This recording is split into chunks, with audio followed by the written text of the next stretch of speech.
Okay, so this is Scout Wilkins here and Valerie Gilman, and Hey we have there. recently met from across the country in an online program and found great similarities of outlook on life. And we've been having amazing conversations and decided to have one and record it and see what happens. So this is, wing it as we go, which I think is a pretty good metaphor for what we're doing in the world right now. Doing our best, showing up, fully ready. So, as I understand it, Val, what we have agreed to talk about is what in the world is going on in the world right now. What is this shift we're going through? What is it that's happening with people? What are the opportunities? What are the, just what is it? And how does what each of us do, you with your art, me with my stories, how does it fit in? How does it contribute? What do we see as our part? And what do we see? What's the invitation to other people in this same way? So take it away, Val. What do you think's happening? Yeah, so what I'm struck by as you're introducing it, is this idea of what's going on right now. So many of the people that I know are talking about animosity in the country and anger. And I find I'm not wanting to engage at that level. I find that it's really important to me to be working from a sense of healing rather than a sense of anger, to look at the anger, to look at the pain, but to not stay in it, rather to think about what is happening in us as a culture. I think of our culture as a single being. They might say multiple single beings. They get bigger and bigger, but there's something about our psyche that is in pain right now. Maybe has been for a long time, and something is, oh my God. The good old phone. Something's bubbling up. And I think it's good, actually. I think all of the things, the conversations that are up right now that seem really charged and painful and difficult have been under the surface for a long time, and it's really good that they're up. It's just hard to look at. I so wholeheartedly agree with you. I so agree with you that on all those fronts, I use slightly different words. One of them, the thing that's bubbling up, what I'm seeing is resentment. Just across the board. Brexit was resentment.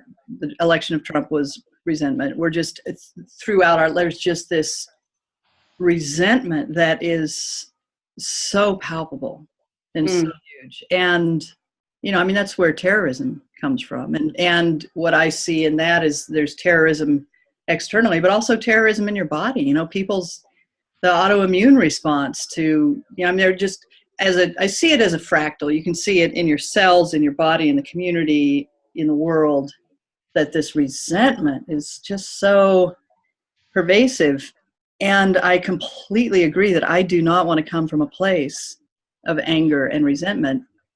And yet in the last couple of years was when I very first even twigged to the fact that my entire life really has been run by resentment. And to have to really face that and say, okay, what am I going to do about that? Because, and I would say in me, because all I can really do at this point is talk about my experience. I don't know. Finally, I get that I don't know what other people's experience is. So all I can do is talk about mine. And mine, I know what the resentment is that I was born an optimist. I was raised really in sort of two worlds, but one of them was so in touch with natural systems and the optimism of life, the fact that life creates conditions conducive to life, and the world is an optimistic place. And yet I was born into a culture that has become so pessimistic and so hopeless, and our idea of what it means to be human, is so diminished at this point. And so I see my part as telling the stories that get people back in touch with that optimism that we all, I really believe that we all truly, as living beings, I mean, if we weren't optimistic, we'd kill ourselves, right? And so there's got to be there's a spark in there of optimism remaining, and that's where my work is touching into that spark and saying, you know what, let's feed that. This is not positive thinking. Nothing that you and I have said in the last few weeks has been about positive thinking. This is about looking at what's really happening and making a choice. It is. It's making a choice. It's thinking about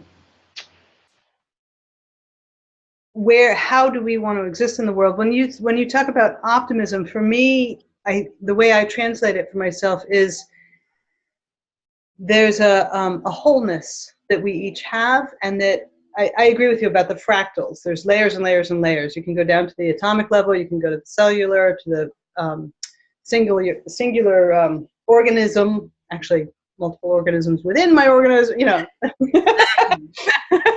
larger and larger until you get to this gorgeous planet that we're on. And all of it, or that we're a part of, all of it has an urge towards health. That's that's what I would call the optimism, the urge toward wholeness, the urge toward health, the impulse. Yeah. And so our systems have the technology at all levels to heal, to get back in balance, to energize in a way that will be healthy. That's such a vague term for something so specific on as it touches each thing, right? Healthy on a physical level, healthy on an emotional level, healthy on an ecological level. We could layer it up.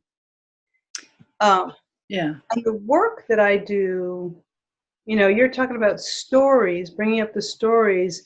For me, it's also stories. And for me, it's working both as an artist and as a coach, working with people's own imagination, right? And helping them draw up their imagination. Exactly. Whether they're artists or whether they're not artists and they're just playing with imagery, right? Because our psyche has a way of playing with imagination, with form, with the way shapes, colors, whatever it is, work together to create something. Your psyche can build that, and then you back up from it, and you're like, oh, I get it. I understand something that I didn't see when I was trying to explain it cognitively.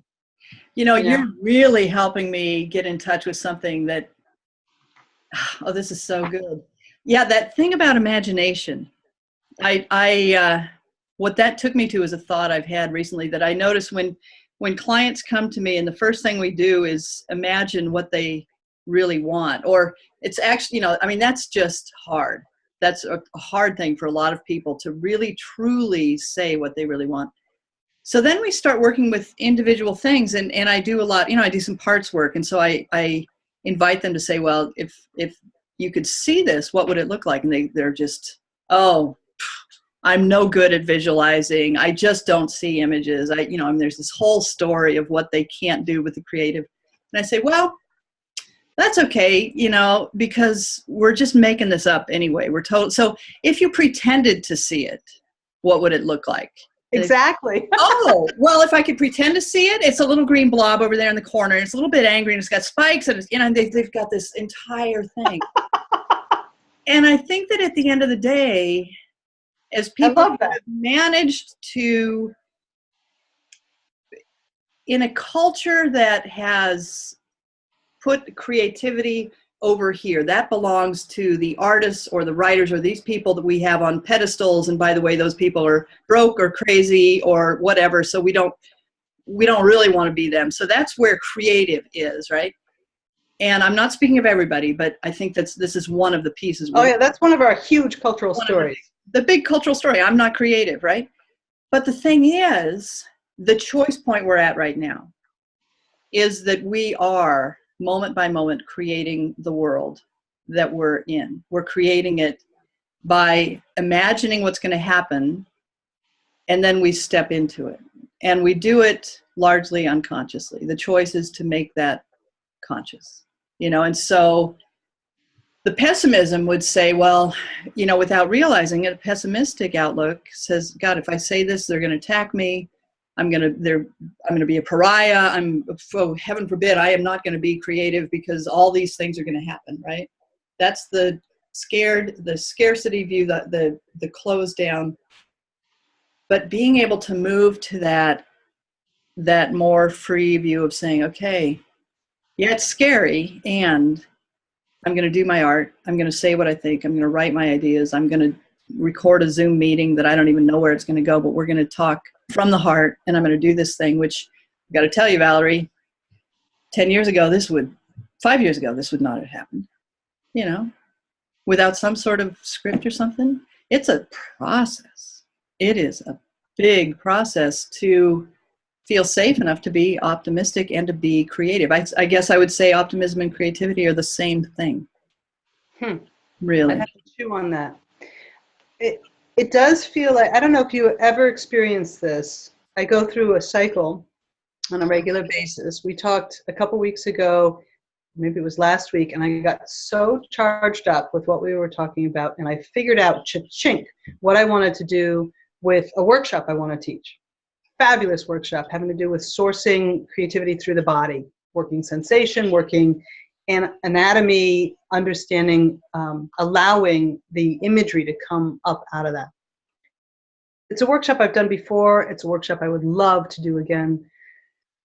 I got all excited about it. And then this happens to me every time. It gets shut down by the fear that no one will come, the fear that no one will come. They will come. Oh my God. What happens if they do? What happens if they don't? Yeah. And that's, I think, just a metaphor for what happens with creativity, that there's so much, like you open something up and it's vulnerable. It's way vulnerable. That thing that has just been made or just been imagined is delicate and vulnerable. And that's cool, right? And it's important at that point to nurture it and not to let yourself squish it down. But the urge is to squish it right back down again because it is too dangerous to step out. And I think because of that cultural story that we've got, right? Because of that cultural story that if I put it out there, I will be seen as crazy. Or it will get shot down. And this is my little creation, right? Yeah. And God, I have so much to say on that topic. That's so to the heart of what it is that is happening. Because to me, what's happening is it's an evolutionary shift, that it's like we're moving into the third world. The first one was when we were just part of nature without thinking about it. And the second world has been this entire time of exploring what it means to be a separate, conscious individual, self-aware, self-conscious. And now we're moving into, okay, kind of got that one figured out. Now I can connect with other people. I can take this individuality that I've explored and use that. And so there's stories from nature that the story that, to me, one of the big cultural stories that has derailed us, or I don't want to say it that way, it has served its purpose, but its life is over, its useful life, is this idea that competition is the end-all be-all. Competition has a place in the system for creating mastery, but it's not who we are. I mean, the story that we are greedy, competitive individuals out to get what's ours and screw the hindmost is a cultural story that the toll on us and on our children and coming generations is we've stolen their hope. We've stolen their hope by carrying that story, that's that's who they are. That's the best they can hope for, is do a really good job of being greedy. And I personally am usually optimistic, because I think the upcoming generations are looking at that and saying, no, I know that's not who I am. But I think that to support our evolution before we kill ourselves on the planet, our generation really need to believe in ourselves, so that we can model that for our children. That we say, you know what, human beings are not what this whole story that we've been telling. It's not that it's not true. It's vastly incomplete. There's this beautiful, rich story of how nurturing fits in, how we support each other to grow, how we support ourselves to be hugely vibrant and excellent, and then we give back into the system, which supports and it's just this incredible flow. And that is what's happening in the natural world, which we are a part of. We've just taken ourselves out of that, picked one piece, this competitive individual piece, and made that the end all be all truth. And we cannot build the world we want on that story. But it's not a true story. Yeah, I agree with you that it is a prevalent story that it's narrow, and that the competition is important, but not the big picture, right? I also want to say that we're not alone in knowing that it's not the be all and end all. That there's and it's not just people within a current movement.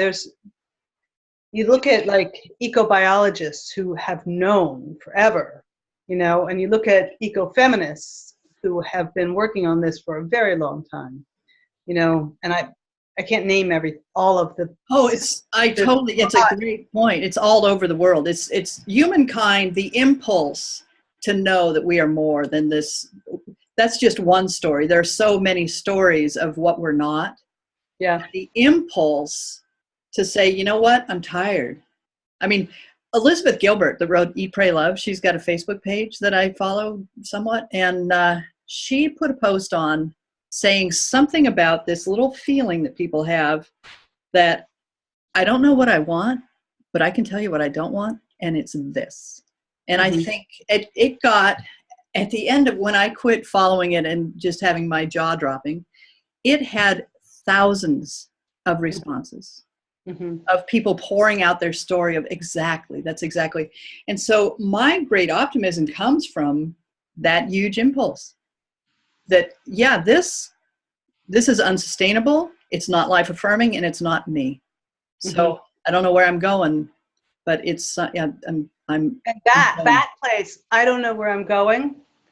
That is core to my teaching as an artist and as a coach, as a teacher, is to stay in the not knowing for as long as possible. Yes. Because it's in the not knowing. It's going into that dark space, not being negative, not being scary, being just unilluminated, right? It's the space of the deep interior, the interior of the stone, right? Imagine all of those little electrons going around. It's the interior of the psyche, of the body, of the planet, going into the unilluminated space and feeling around in there until you start to find something that is compelling, right? And you stay with it not knowing what it is, and building it and building it. And that's what we're doing. We're building without knowing what the big picture is.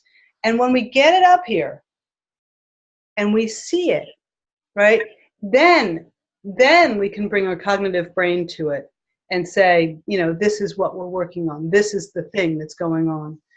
Yeah.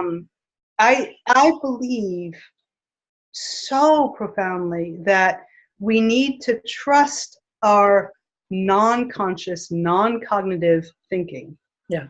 Our internal being, which is our intuition, it's our physical sensation, it's our imagination, it's our sensory abilities. All of that combines into an ability to know on a really profound level something that we don't have yet in a conscious level.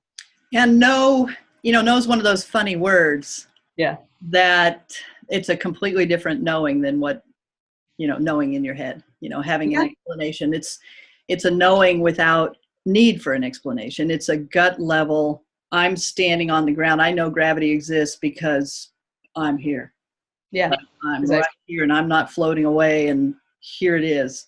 And yeah, I love everything you just said. And my part of that I love is I've always been an explorer and a naturalist, and now I guide people out in the park in nature, and it's like canyoneering. It's like being willing to go into those places that are scary and see how beautiful they are. I mean, the reason that I can work so profoundly with a person is because I know at that level of knowing that when they go inside themselves, they're going to find something that blows them away with its strength and its power and its beauty and its harmony.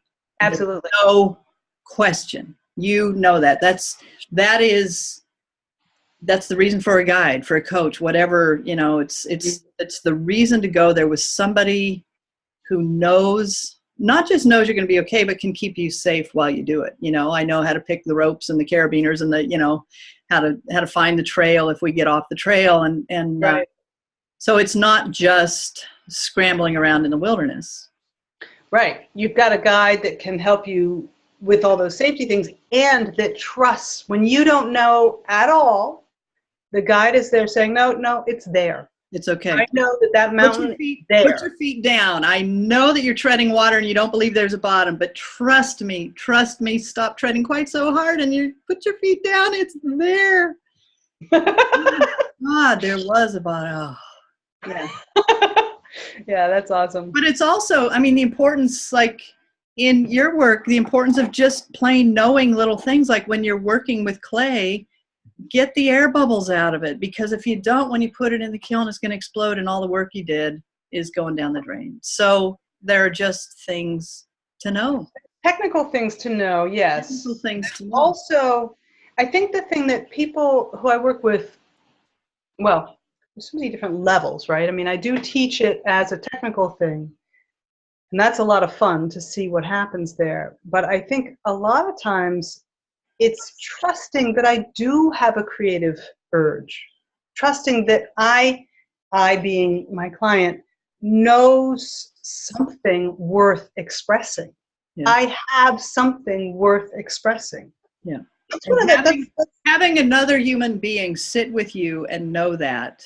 I have an image of how this works as appreciative listeners for each other. I think that there's my images of us sitting around a campfire, and we're all like in little slices of the pie. The fire's the middle. And so we're sitting around and we're talking, and we are aware of our slice of the pie that's in front of us and a little bit aware of what's here. But what's behind us, I really, I'm not so aware of what's behind me, but I can kind of see what's behind you or the other people in my circle. And so I can ask you questions about that and draw out things that you didn't even know. And you can do the same thing with me. And so when we show up with our defenses put to the side and we're not protecting ourselves and, being afraid, but we really are just here present together. Mm-hmm. I can just ask you, Val, so what do you think? And all of a sudden you're saying things that you've never said, because or that I've said a long time ago, right? Right. And I am like reminded, that's part.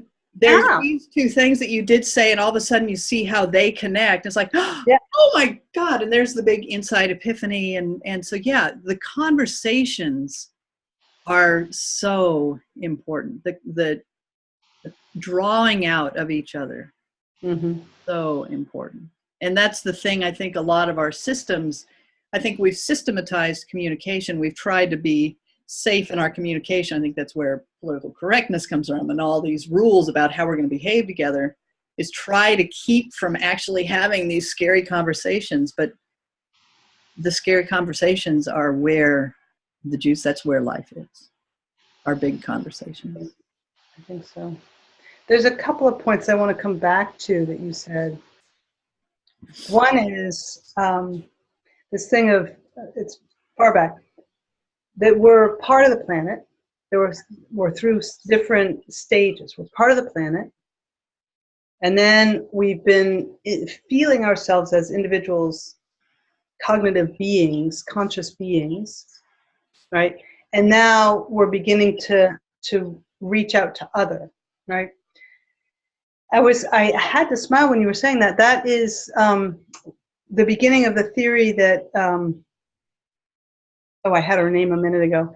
A woman, Bonnie Bainbridge Cohen, who developed a process called body-mind centering, developed. It's yield, right? You're part of the thing, like the baby yields into your arms. And then there's push, which is individuation, right? Which is really developing a sense of I exist, I am, I have a being separate from, right? And then there's reach, which is like, oh, others exist. You know, I exist and others exist, and they're interesting. And then there's pull, which is really like reintegrating, right? And you go through this cycle over and over and over and over again in your life. And I think you're right. As a culture, we're going through this cycle. And so I agree. We're in this kind of push, and then some are reaching for other, right? To explore how are we connected. And then the pull will be like, I am connected. We are all connected. And then we can yield into it and feel it, right? Feel the safety in it. And then it starts over, you know, then we have to push again into new places. That it makes me think of something that Mark Silver taught in the Heart of Business Money course, which is this blew my mind because it made so much sense and it explains so many things for me. And the basic idea is that interaction really has 5 elements, and they're paired elements. One element is stillness, but in the interactive elements, you've got 2 pairs of giving and receiving, right, offering and taking, right. And that it blew into a model in my mind of this incredible figure 8 model of the flow of this, to where, I mean, in each one there's an expressive and a receptive element. And when we can get the flow really good, we're approaching other people with our receptive elements. We're approaching them from the place of offering before we give, and we're receiving. And there's, I don't know, I've got this diagrammed in some of my stuff, but I think one of the things is we just have not learned some of these nuances of how we interact so that it's a beautiful flow and we're not pushing each other. We're actually doing this beautiful dance together. And like ourselves and out. Yeah. The similarity between those 2 models, the Bonnie Bainbridge Cohen model and the Mark Silver model, is interesting. In Mark's, there's a sense of this going on, right? And in Bonnie's, if you push, and we do it physically, right? We play with it physically. If you push on somebody, you know, you put your hands together and you push, and they're in yield. Oh my God, it's so frustrating. Like you're just pushing into a marshmallow. It's terrible, right? But if you're both pushing, right, you can match your energy, and you can get so much power in there, and you can also listen as you release, right? And so that dance is very active, engaged, listening, paying attention, dance. Yeah. And the reach and sort of feeling as you describe this, that they're actually both, I think the one is sort of embedded in the other. Those are very beautiful, couple of beautiful models. And that's what I love about models and metaphors, is you can, you know, we build on them, and, you know, no metaphor is perfect. That's why each of us have our stories, that when we bring them together, that's when we can begin to see the whole of what's happening. Yeah. Couldn't say that better. I mean, all of them are important. Everybody's story matters. That's the thing. There's nobody's story that our wholeness will be whole without. Everybody's got a creative impulse, a creative idea, a piece that they're here to bring, their slice of the pie. And the whole will not be whole without everybody, you know, bringing their piece in. And which is an awful blessing, because one of the other cultural stories is that it's selfish to be making art, to be being creative, taking the time to create, to write your poetry, to make your paintings, to sing your songs. That's selfish time, right? That's like only for you. Not at all. Exactly. Well, that's the whole, that, you know, yeah, that whole selfish thing. It's selfish to spend time on introspection. It's selfish to take care of yourself. It's, you know, but in fact, it all starts with you taking care of yourself, knowing your own values. You know, I mean, yeah, that's a long conversation, but that is where it begins. That is the bottom line story. That you've got to take care of yourself. You've got to listen to yourself, and you've got to express it, to give it to others and share that, so that we're not all isolated. When we feel most dis-ease is when we're most disconnected. Yes. Disconnected from the whole, disconnected from ourselves, disconnected from noticing, being with other people, other beings, other plants, the sunshine, right? Paying attention. Yeah.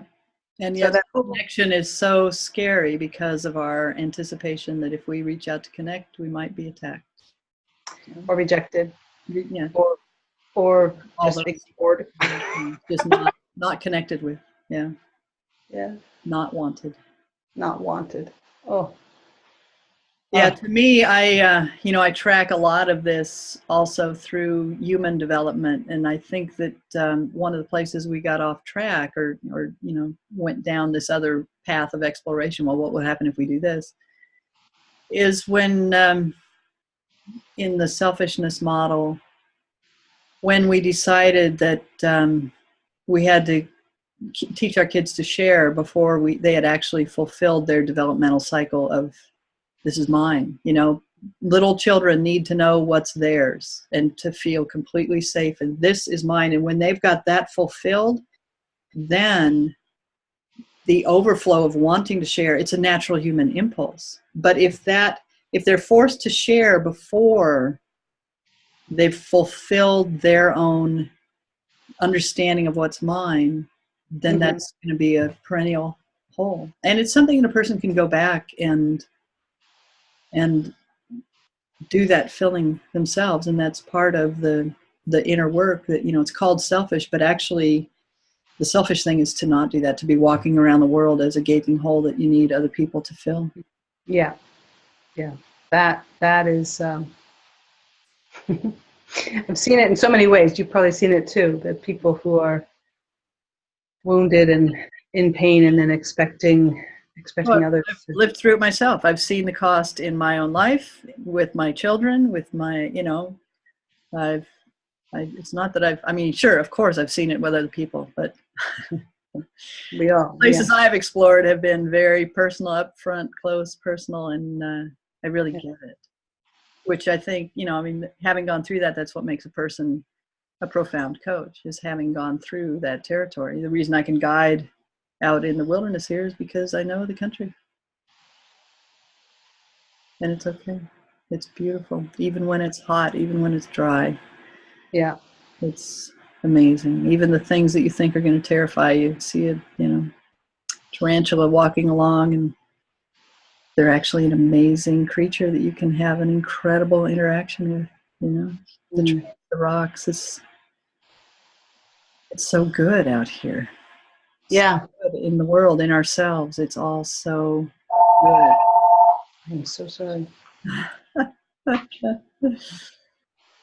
Oh, what a great conversation, Val. I love talking with you.